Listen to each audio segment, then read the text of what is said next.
Y en esas imágenes de cordialidad que les venía mostrando en la venta, la primera enfocaba al mayor desafío que tiene nuestro país, que es la economía. El traspaso entre Hernán Lacunza, el ministro de Hacienda saliente, y quien entra, Martín Guzmán, con un gran currículum en su haber y un enorme desafío, dada su corta edad también, porque uno de los ministros más jóvenes que va a tener el gabinete. Vamos a ver los desafíos que tiene a nivel político. ¿Cuáles son las primeras medidas que se pueden llegar a esbozar, al menos en el día de hoy? Facundo, buenas noches. Buenas noches, Diana.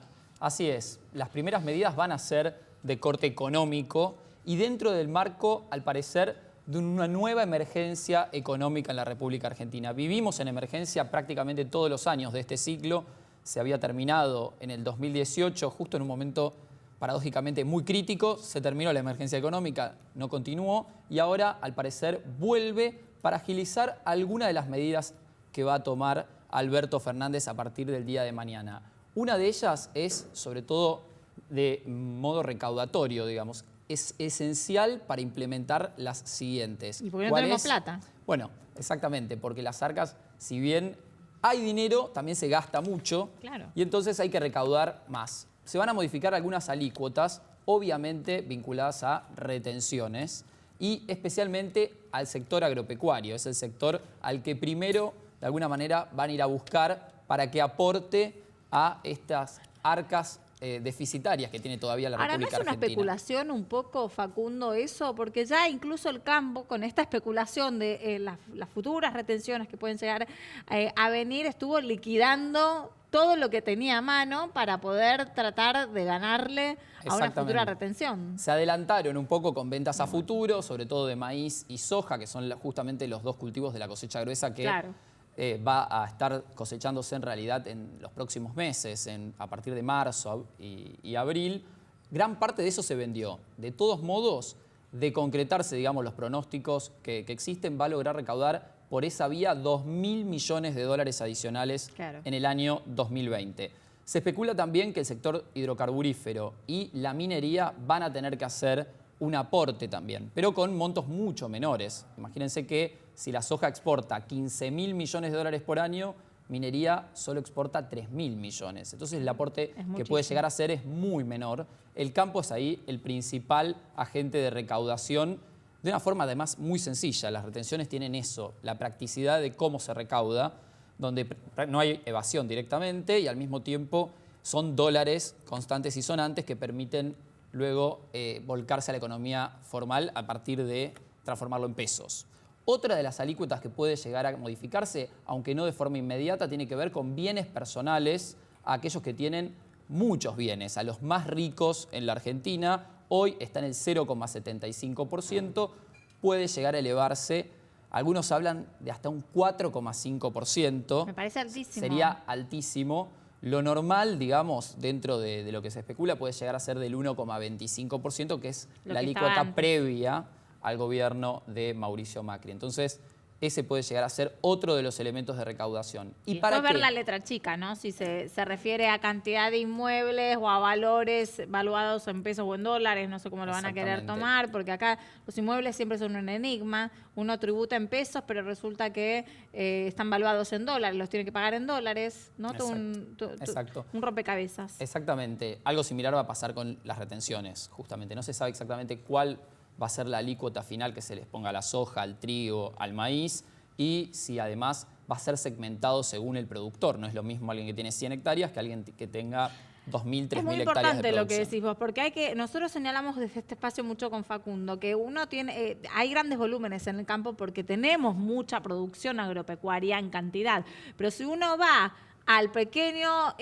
sector, no es que todos son millonarios, ¿no? No es que todos tienen una gran recaudación y todos realmente inflan sus bienes mediante ese tipo de comercio en ese sentido, sino que a veces, bueno, son algunos que tienen algunas hectáreas y las llevan a cabo. Hablamos acá de las estadísticas del último censo agropecuario. Sí. Hay más de 55.000 productores agropecuarios que tienen menos de 500 hectáreas, que vienen a ser los pequeños productores, y eso hay que ver cómo se termina implementando, porque si bien la segmentación puede ser un camino, es mucho más difícil de implementar. Recordarás que en algún momento se hablaba de la compensación, que todos paguen lo mismo, pero que luego el Estado compense con devoluciones a los pequeños productores. Eso en la práctica después no es tan real, digamos, es más complicado. ¿Cómo hacemos para que eso...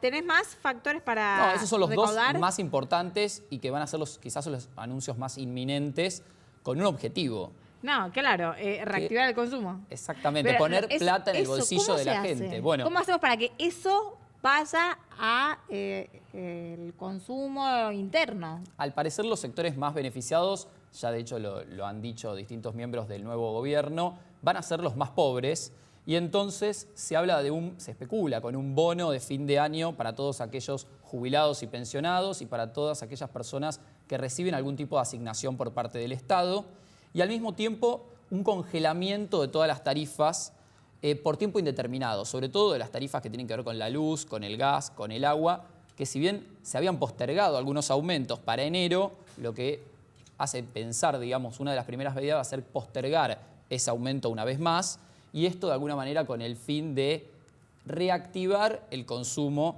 mínimamente, porque además recordemos que las cuentas en general y el dinero disponible para lograr aplicar estos bonos y demás no es tan alta. Hubo una emisión extraordinaria de 400.000 millones de pesos en noviembre por parte del gobierno de Mauricio Macri. Un porcentaje de ese dinero va a estar seguramente libre de disponibilidad a partir del 10 de diciembre, a partir de mañana. Parte de ese dinero puede volcarse directo a la economía real. Lo cierto es que hay que ver qué tan sustentable es en el largo plazo. Y otra variable que no podemos dejar de mencionar es el tema de la inflación, que sigue dando porcentajes muy altos y nada hace pensar que a partir de enero esa cifra baje drásticamente. Entonces, esa misma inflación va a seguir erosionando la capacidad de compra de los argentinos y sobre todo de los que menos tienen. Difícil, uno de los desafíos más importantes. Facu, acompáñame a la mesa. Ya nos están esperando nuestros compañeros de todas las noches. Buenas noches, Gise. Hola, Nico, ¿cómo estás? Ya nos vimos más temprano. Y recibimos a Raúl Timerman, que es analista político. Buenas noches, Raúl. Gracias por estar aquí. Buenas noches. Gracias. En algún punto esto de reactivar el consumo, ¿no? Veníamos hablando con Facundo. Tan necesario para dejar de atrás un poco esta economía fría que venía manteniendo Mauricio Macri en su gestión. Pero lo que se me ocurre pensar es si estas medidas están dirigidas principalmente a los sectores que realmente más lo necesitan, en caso de que se tome, o un poco también alimentar el caudal político, ¿no? que tiene Alberto, porque para eso lo votaron. Bueno, los tiempos en que transcurren las cosas en la política no son los tiempos televisivos, digamos. Tarda un poco más en ocurrir las cosas. Pensemos que el 18 de mayo, un sábado a la mañana, nos despertamos con un video en redes sociales donde Cristina Kirchner hablaba a la población diciendo que había decidido que Alberto Fernández sea el candidato a presidente. Y ahí empieza el comienzo de lo que es una coalición electoral. Cristina le dice a Alberto, mira, yo sola no puedo, hay que formar una coalición, hay que tratar de construir una nueva mayoría para gobernar. Alberto va al PJ, va a los gobernadores peronistas no kirchneristas, le va bien con todos excepto con Schiaretti, no logra la adhesión de Schiaretti, pero sí los intendentes de Córdoba, peronistas y kirchneristas, le va bien en Santa Fe y finalmente logra la incorporación del Frente Renovador de Sergio Massa y forma una coalición electoral. Esa coalición electoral se presenta a las PASO, obtiene una gran diferencia respecto a la coalición oficialista, que también era una coalición electoral, nunca fue una coalición de gobierno, y van a la general ahí. Y en la general, la coalición que formó Cristina, Alberto y Sergio Massa obtiene 3 puntos por encima del límite que fija el balotaje sí, balotaje no. Y ahí se terminó la coalición electoral, porque ya no hay más elecciones hacia adelante. Lo que hay es tener que gobernar. Entonces, convertir esa coalición electoral en una coalición de gobierno es un proceso complicado. Primero porque todos los que forman parte de la coalición creen que su presencia en el gobierno tiene que ser mayor que la de su aporte a la coalición o sobrevaloran su aporte. Y entonces se desarrollan todas las tensiones internas normales y ahí la función del que dirige, del que va a ser presidente, en este caso Alberto Fernández, es poder tratar de conciliar todas las posiciones, negociar, hablar con todos los sectores y tratar de que todos se sientan incluidos. Y eso lleva tiempo. Por eso no se puede hacer una transición donde después de las elecciones los equipos de gobierno de Alberto Fernández se pongan en contacto con los equipos de gobierno de Mauricio Macri, porque no estaban los otros. Llevó tiempo, es así que el área económica se definió prácticamente en los últimos 3 o 4 días, pero finalmente logra conformar un equipo con el que se siente conforme, le tiene confianza a la gente y los valora profesionalmente. Bien, a partir de mañana vas a tomar los atributos de mando y se va a convertir en presidente. Y ahí cambia totalmente, porque siendo presidente, él es el jefe del gabinete, él decide quién se queda, quién se va, él es el que baja las políticas y los ministros son secretarios de Estado, tal como se los denomina, digamos. Las medidas las decide el presidente, el qué y el cómo, la instrumentación, la hacen los ministros. Yo creo que Alberto Fernández es, dentro del campo de la oposición, Cristina eligió a la mejor persona para llevar a cabo esa tarea tan difícil. Y la hizo con éxito. Ganaron las elecciones, tiene un equipo de gobierno, mañana asume. Ahora bien, asume con una situación del país que él ni siquiera llegó a describir. Digamos, no hicieron un informe a la población de en qué situación recibían el país antes de tomarlo.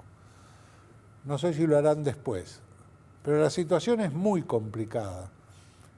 Tiene urgencias a resolver y tiene desafíos. Hay por lo menos 2 urgencias. Una, como la ley lo indica con su nombre, la emergencia alimentaria.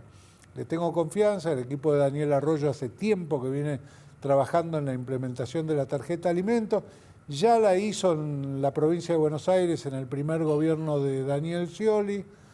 La va a volver a hacer acá, va a tomar medidas concretas a partir del día 11 de diciembre, donde se va a ver el efecto de un equipo organizado que viene trabajando hace tiempo. Y efectivamente hay otra emergencia que Roberto Labaña la pidió durante la campaña y no se la concedieron, que fue la emergencia sanitaria. Argentina ha sido un desastre desde el punto de vista del plan de vacunación obligatoria durante este año. Muchas provincias nunca recibieron las vacunas.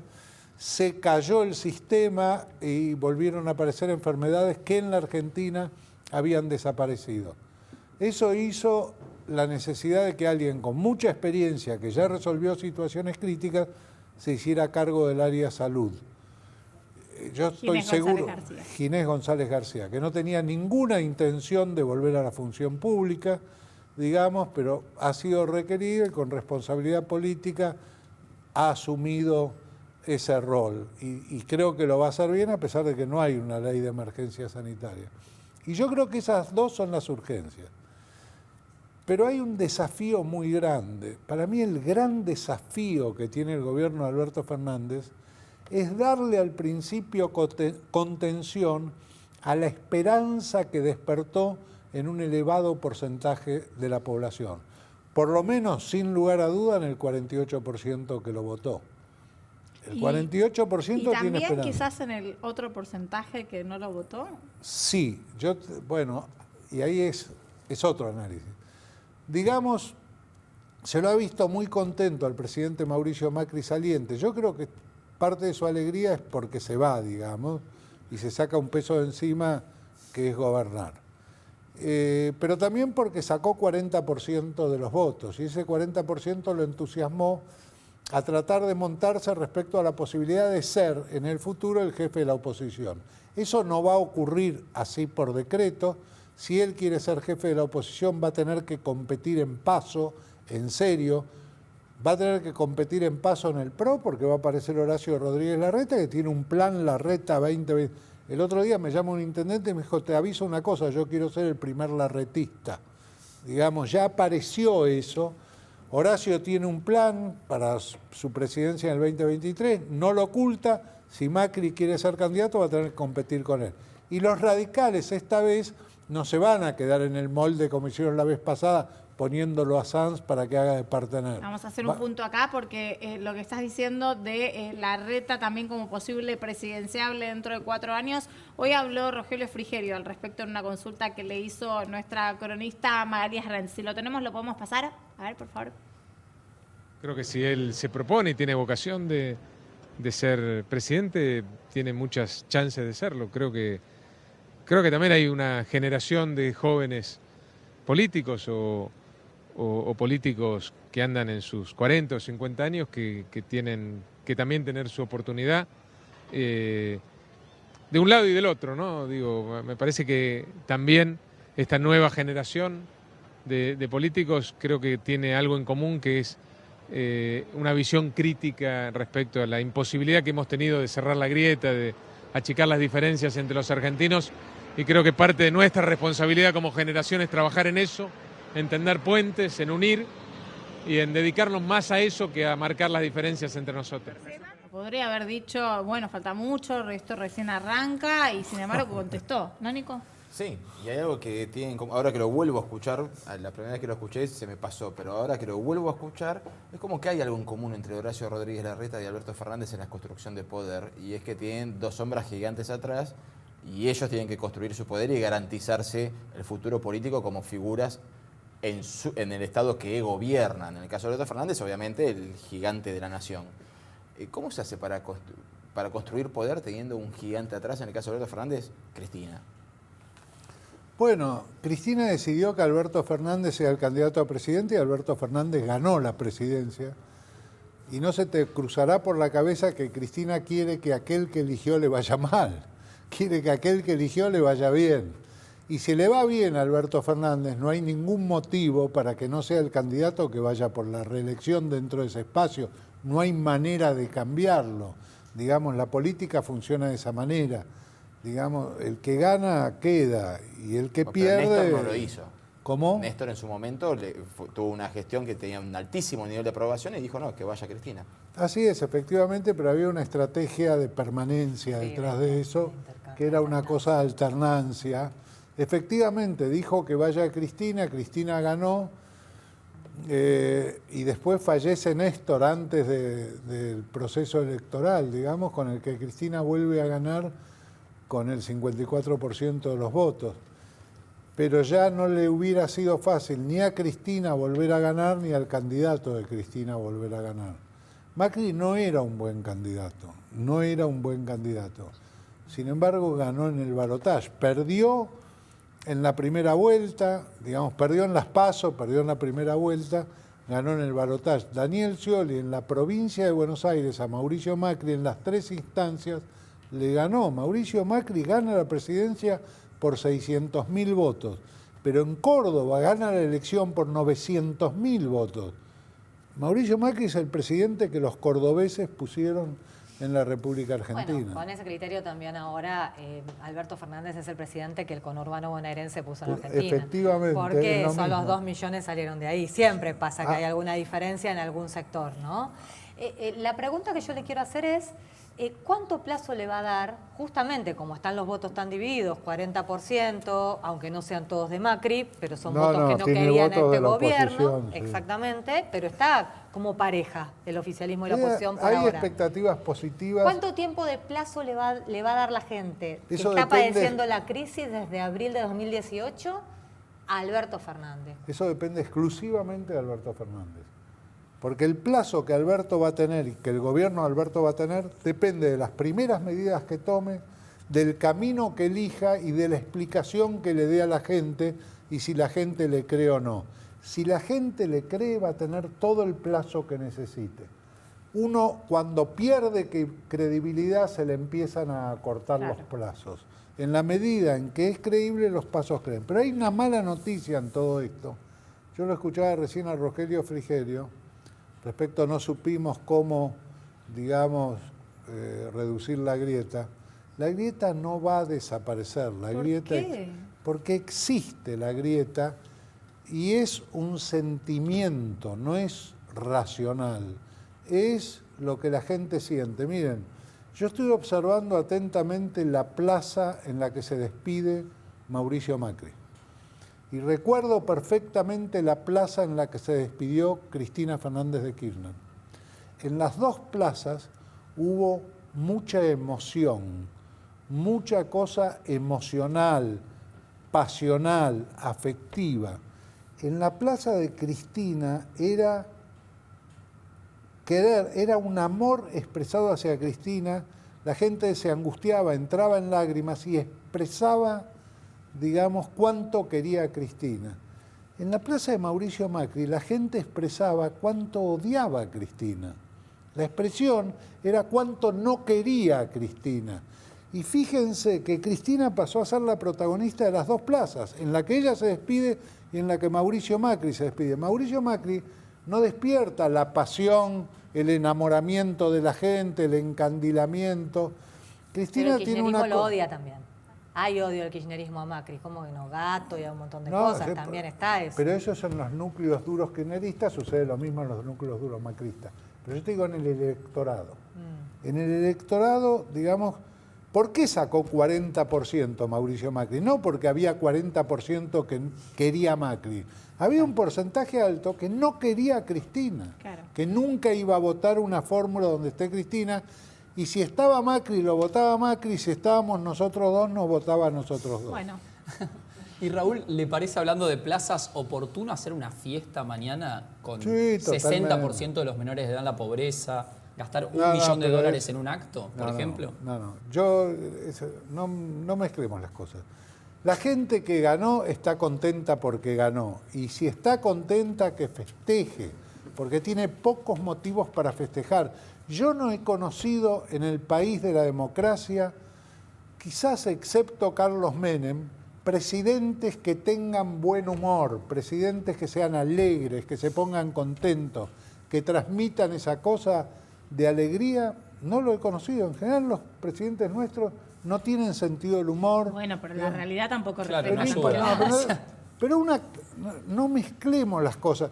La realidad ahora es terrible, pero si ganó el Frente de Todos, tiene todo el derecho a festejar Pero Macri porque bailando ganó las tampoco quedaba elecciones. bien, ¿eh? A mí no me gustó, por ejemplo. Yo Macri creo que bailando Macri estaba contento que baile porque está contento. Digamos, cada uno se hace cargo de ese tipo de actos y yo no creo que son actos, así como hay actos que no son judiciables, hay actos que no son demasiado comentables y aparte no generalicemos a partir de hechos personales. No, me da la sensación que Facundo lo preguntaba porque es un gran obsesivo, lo conozco, De de la- los números, del gasto, y estaba pensando sobre en el gasto. Claro.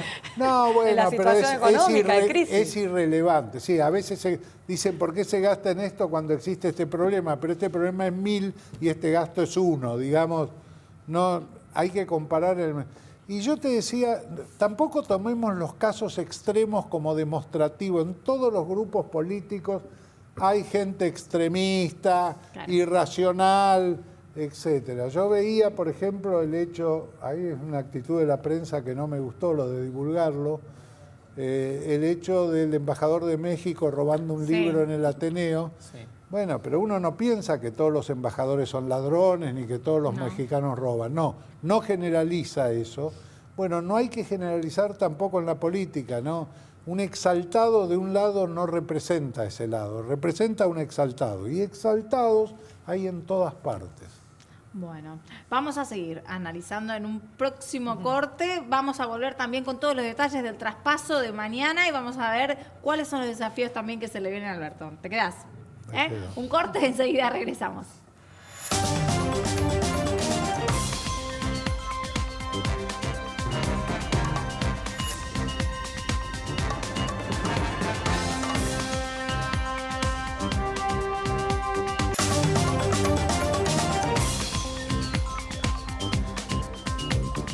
Bueno, mañana se va a dar el traspaso de mando y el nuevo presidente Alberto Fernández ya va a estar en sus funciones. Por la tarde también entonces va a seguir con todo lo que indica el protocolo. Gise, quiero todos los detalles de lo que va a ser el día de mañana entre el Congreso Nacional, Casa Rosada, los alrededores y demás.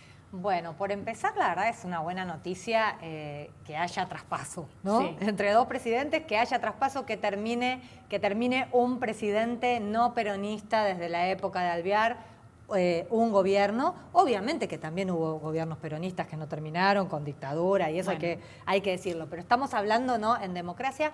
Y también me parece que yo creo que es un signo de madurez esto de que se pueda generar la diferencia entre lo que es la investidura presidencial y las personas o las ideologías políticas, ¿no? Que traspasarle la banda a alguien no significa, como pasó en el 2015 con Cristina, que era una rendición, digamos, es la investidura presidencial. Me parece que acá hay un avance de los dos lados, tanto del lado de Mauricio Macri como de Alberto Fernández. Habrá que ver mañana qué pasa con las tribunas, ¿no? Eso también Eso es un también, gran interrogante, ¿no? Porque Mauricio Macri, uno de tanta los cordialidad de los últimos días, vamos a ver si se ve mañana en el Congreso Nacional. Uno No sé de, la que piensa uno de los Raúl. miedos de Mauricio Macri y de su gente de hacer el traspaso en el Congreso, tal como quería el kirchnerismo de Alberto Fernández, él quería que sea en la Casa Claro. Rosada, como lo dice la tradición, porque no está escrito en ningún lado, era porque quería evitar, digamos, algún La tipo tribuna. Claro, exactamente. Y después también habrá que prestar atención al discurso de Alberto Fernández, que si va a ser un discurso conciliador y moderado, que eso no significa evitar criticar la situación económica del país o no hablar de la herencia. Tiene que hablar de la herencia, algo que el gobierno de Cambiemos no hizo y fue un error. Bueno, arranca todo esto a las 10:30 con el arribo de los legisladores al Congreso, con las delegaciones extranjeras, los cuerpos diplomáticos. A las 11:15 es la apertura de la Asamblea. Ahí se va un cuarto intermedio hasta las 11:30, que es cuando va a llegar por la explanada principal el todavía presidente Mauricio Macri. A las 11:45 va a llegar la vicepresidente electa Cristina Kirchner y a las 11:40 y 11:45 Alberto Fernández. Esto igual es tentativo, lo distribuyeron y siempre dicen, cuidado que puede haber cambio de último momento con los horarios, ¿no? Fíjate que entran, pasan por el Salón Azul del Senado, hacen ahí, firman, hacen todas las cosas protocolares de firmas, de saludos, después ingresan al recinto y ahí se supone que va a ser Gabriela Michetti, porque hasta último momento decían que era Cristina la que le iba a tomar, Michetti a Cristina a Alberto. No, Gabriela Michetti le va a tomar el juramento a ambos. Y ahí, una vez que juran, entraría Mauricio Macri al recinto para hacer el traspaso de los atributos, ¿no? De la banda presidencial y del bastón de mando. A partir de ahí, bueno, arranca el discurso de Alberto Fernández. Después de ese discurso y de los saludos y de los festejos, irá por Avenida de Mayo hasta la Casa Rosada. Se espera en la Casa Rosada después, para las 15 horas, lo que se llama el saludo a, yo lo tengo todo anotadito por las dudas para no equivocarme, el saludo protocolar a los jefes de Estado que van a venir. Mirá, de Uruguay vas a tener a 3 prácticamente, porque viene Tabaré Vázquez, que se está yendo, Luis Lacalle Pou, que es el electo, y va a venir Pepe Mujica también. Muy bien. De Brasil, Bolsonaro la verdad que está jugando al deshojaba la margarita, que no, que sí, que no, que sí. Decidió finalmente que manda a último momento a su vicepresidente. Y después, bueno, van a venir representantes de varios gobiernos de Latinoamérica, de México, de Trump, de China. Gise, yo le quiero preguntar a Raúl. Preguntale, por favor, Le quiero preguntar preguntale. el momento de la tribuna. Nosotros veníamos hablando de esta corrección política de los últimos días. ¿Usted cree que se va a poder mañana tener corrección política en las tribunas ahí en el traspaso presidencial? Poder se puede, yo creo que sí, pero depende del ánimo de la gente. No, bueno, apostemos a algo. Yo creo que sí, que va a haber corrección política. No cualquiera puede entrar en un acto así. No cualquiera, pero a veces se arma. Es complicado ese tema. Es complejo. Pero de cualquier manera tampoco es trascendente. La verdad, no es trascendente. Si hay una silbatina cuando entra Mauricio Macri, no es trascendente. Y la verdad que califica a los que provocan el disturbio, no califica a aquel que es el objeto de la...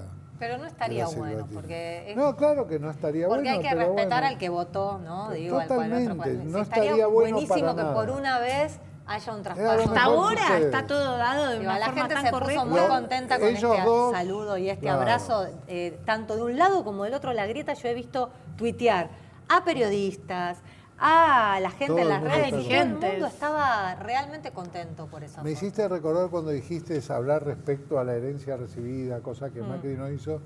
Angela Merkel una vez dice, a mí no me gustan esos políticos que cuando ganan se quejan por la herencia recibida, porque cuando se presentan a elecciones es porque quieren ganar para recibir esa herencia. Ah, es verdad. Claro. Claro.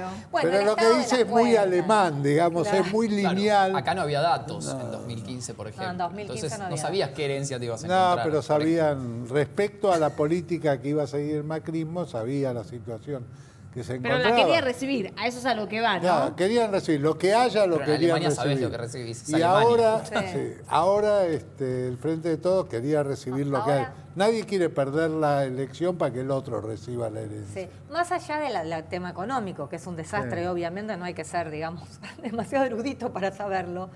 Hoy el presidente Macri fue su último día en la Casa Rosada, con reunión de gabinete, saludó a la prensa acreditada y le dijo a la prensa acreditada ante una pregunta que para él su mejor logro había sido dejar paz y libertad a los argentinos.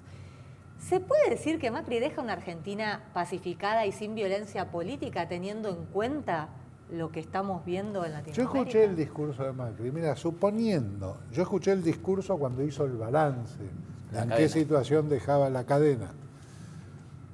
Suponiendo que todo lo positivo que él dijo en eso que deja es cierto, suponiendo, démosle el crédito que todo es cierto, el precio que se pagó por eso es demasiado alto. Claro. No valía lo que se pagó. No valía la generación del nivel de pobreza, la generación de inflación, la deuda externa, el desempleo, el cierre de fábricas, el cierre de comercios, la caída de actividad económica. No valía eso. Entonces, no importa lo que... El balance es negativo, Claro. porque se pagó un precio demasiado alto, por lo que sea, dándole crédito a lo que dicen es cierto. Yo tengo evidencia concreta que en el caso de la obra pública, muchas de las cosas que figuran en el activo del gobierno no existen. No existen, no ¿Cómo se cuáles? hicieron nunca. Terrible. Digamos, pero sin embargo se mencionan. Bueno, ¿Cómo cuáles? a esta altura, y Claro. toda la obra, mencionan como 130 obras de obras públicas en los 4 años en la provincia de Formosa, provincia a la que yo conozco perfectamente. No se hizo una. Se pararon todas las que venían en marcha, no se licitó ninguna nueva, por lo tanto no se inició ¿En los ninguna 4 nueva. años o en En el los último 4 años, no, en los 4. Se paró todo lo que estaba en marcha, el polo científico y tecnológico, la planta de concentración de mineral de uranio, que hay una orden judicial en Córdoba para que se saque de ahí, y Formosa ganó esa licitación y se estaba construyendo en Formosa, la pararon. Todo dependiendo del Gobierno nacional, toda obra del Gobierno Nacional. El Centro de Medicina Nuclear, con todo el equipamiento comprado, faltaba el 15% de la obra civil, se paró, ahora lo están terminando con fondos provinciales. Bueno, supongo que harán lo- un balance, ¿no? El nuevo gobierno de esas cosas. Terrible. Sí, bueno, localmente se conoce, pero bueno, no importa. También es verdad que hay un momento en que hay que dejar de hablar de lo que pasó y hay que hablar de lo que va a venir, porque lo que se construye es lo que va a venir, lo que pasó, pasó. El resultado, perdieron las elecciones.